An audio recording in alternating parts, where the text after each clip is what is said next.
اپنے من میں ڈوبے. اپنے ہر روزمرہ کے کام اپنے لاشعور کے ذریعے ہم لوگ کرتے ہیں نا، اور جب ہم خود تخریبی کا شکار ہوتے ہیں تو اس کی وجہ بھی لاشعور ہوتا ہے. اب ایسے میں ہم صرف ایک ہی کام کر سکتے ہیں کہ اپنے دل کی سنیں، وہ چیزیں دریافت کریں جن کے لیے ہم زیادہ کوشش کرتے ہیں اور جو ہمیں زیادہ متحرک رکھتی ہیں. جب آپ کو اپنے کاموں کی اصل وجہ مل جائے گی تو آپ کو پتہ چل جائے گا کہ آپ خود تخریبی کا شکار کیوں ہوتے ہیں.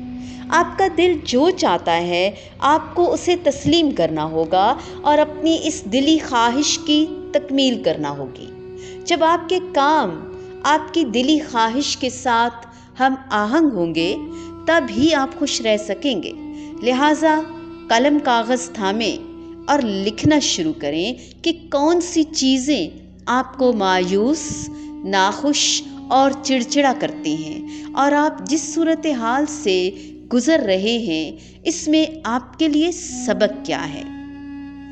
اس عمل سے آپ اصل مسئلے کو پکڑ سکیں گے. پتہ نہیں آپ کو سمجھ آ رہی ہے یا نہیں، ٹرائی کریں، آئے گا.